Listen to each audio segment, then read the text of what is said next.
So I used to listen to Joe Rogan all the time.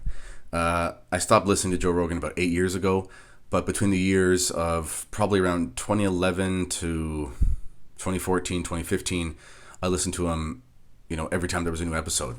And at that time, I wasn't a practicing Catholic, or I kind of was around 2013, 14-ish, but not taking it seriously.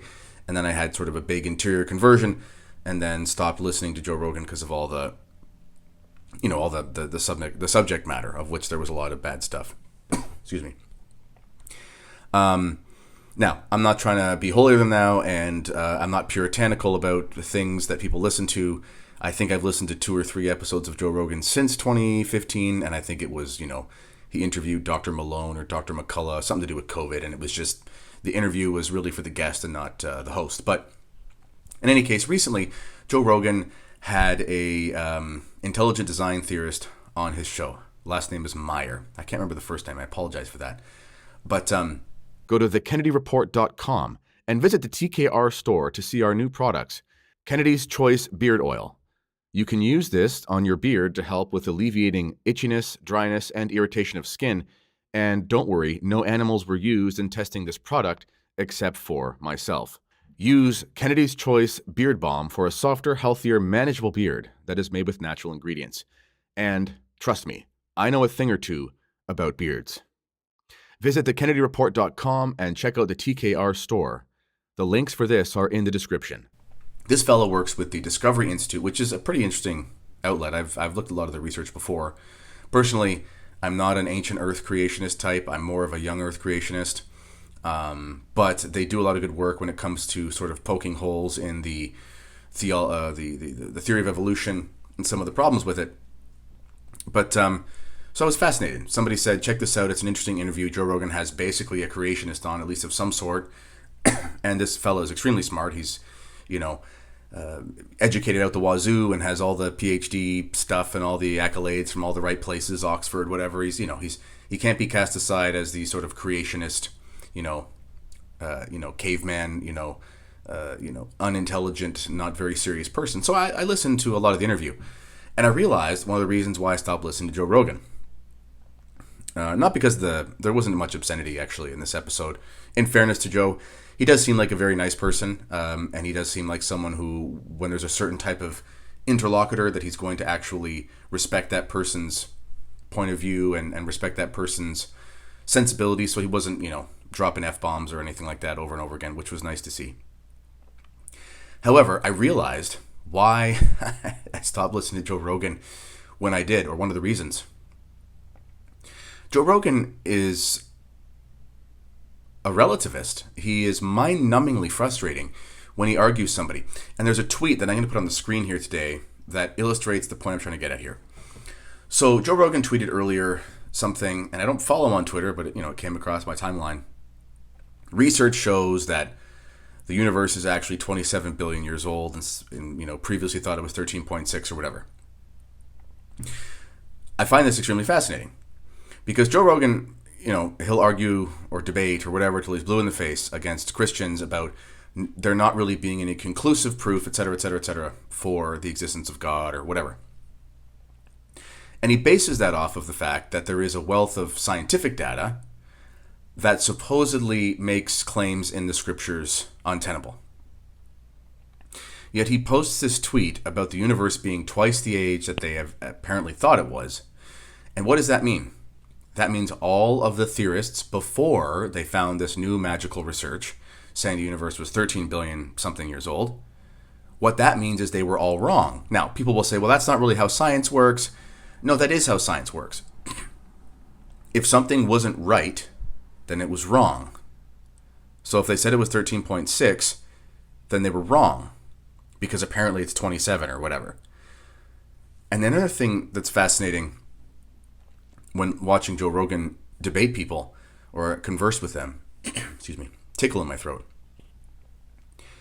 is one of his claims, the Joe Rogan style of argumentation is, well, how do you know that's true? Couldn't it be that someday there could be research that could come out that could show us X, Y, and Z? So, for example, in one point in the interview, they were talking about how human beings are the only ones who have language. Joe Rogan's argument was something like, well, we don't know if dolphins don't have language like us because we can't ask them, or we don't know what their consciousness is, blah, blah, blah, blah, blah. And the thing about this style of argumentation is that, ironically, it's a style of argumentation that is completely based on faith. And it's completely based on faith in things you cannot see. But it's used by someone like Joe Rogan to make arguments in a conversation with a Christian to show why it's untenable or not necessarily airtight to take the arguments that a Christian's making about why there are reasons to believe in something, both with reason and faith. You see what I'm saying? And another thing that's, frustrating, I guess is the right word.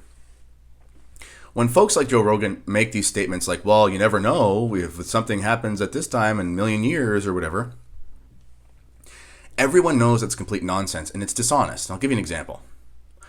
In my fridge over there is milk. In the cupboard, there is cereal.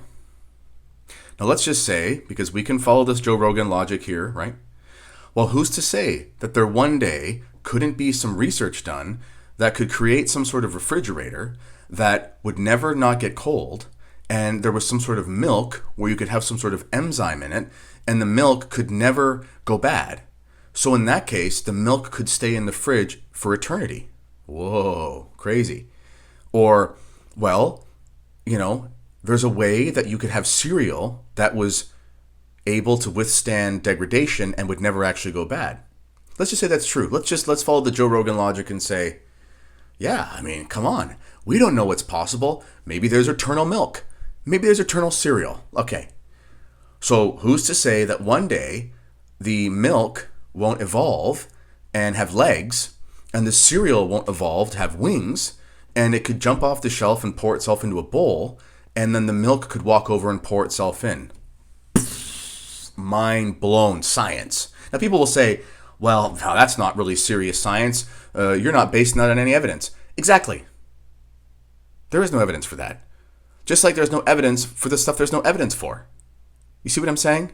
So when someone like Joe Rogan is arguing an extremely intelligent, way more reasonable person when it comes to philosophy and logical reasoning, and he's saying, these are all the things that we've observed a bazillion times. These are all the things that we know concretely based on experience and research for 100 years, 200 years, whatever. Here are all the historical facts that have been recorded and tested by all the different peoples in all the different places. And here is the reasonable conclusion, i.e. the existence of God, the truth of Christianity, etc. Someone like Joe Rogan will say, yeah, but what if the milk just lasts forever and it pours itself into the bowl with the cereal that flew over and poured itself in?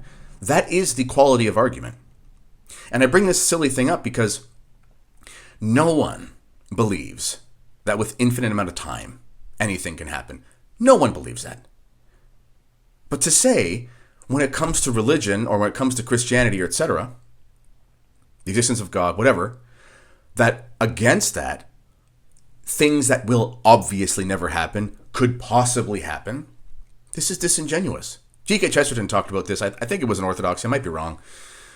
But he was talking about basically when he had to come to realize, I think it was Orthodoxy, come to realize sort of the arguments that were true and he was just going to accept them.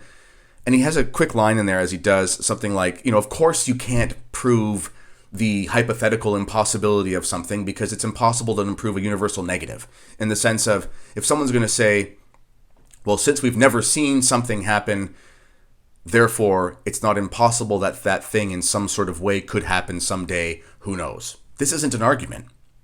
This is complete fantasy, and it's not honest. And the real reason, and I think this is one of the reasons Joe Rogan is so popular, is because it's this sort of thinking that is a faux intellectualism. Someone can read all the scriptures of this religion and read the Bible, and they can read the philosophy and stuff, and they could say, well, at the end of the day, really, the cereal could pour itself into the bowl, the milk could walk out of the fridge, and it could pour itself into the bowl on top of them, and then we'd have eternal milk cereal festival, and really that's just because of evolution. It leaves open the ability to never have to be reasonable. It leaves open the ability to never have to sink your teeth into something that's real. And ultimately, this is why Joe Rogan will, barring some miracle, people think he's going to convert. He's never going to convert. I mean, we should pray for his conversion because he'll lose his soul, especially all the things he's said and done, and the pornography and all those things he's promoted over the years, and the drug use and so forth. I mean, it's going to be real bad for him when he dies, as it will for all of us if we don't get our act together.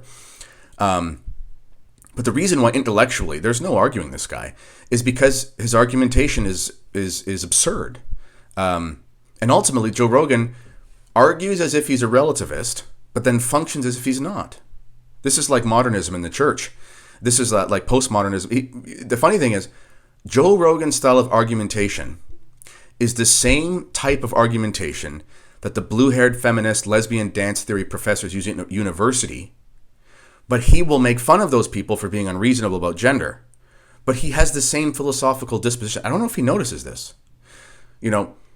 Because you could apply the same thing to gender. Joe Rogan has been outspoken, thankfully, against transgender nonsense for a long time, largely because of MMA, where he sees the differences clearly between the skeletal system of men and women, and it's dangerous, and bravo to him for that. But there he's appealing to objective fact. But we could just as easily say, well, Joe, how do you know that human beings haven't evolved or couldn't evolve to the point where at some point it could be that female skeletal system could be blah, blah, blah, blah, blah, like, follow it through, the cereal pours itself into the bowl with the eternal milk. It's the same thing. Bishop Williamson, controversial bishop in the Catholic Church, he gave a series of interviews recently, and they were fascinating. And he talked about the insanity of the modern philosopher. The modern philosopher is a schizophrenic intellectually, because the modern philosopher teaches his students that there's really no such thing as coffee. There's really no such thing as objective reality. But then every morning, he objectively needs to have his real coffee. Ultimately, the reason why Joe Rogan will never convert intellectually, barring some miracle, which is possible, and pray for it, is because if Joe Rogan were to accept these ideas, then he'd have to stop peddling the filth and the blasphemy that has made him so much money.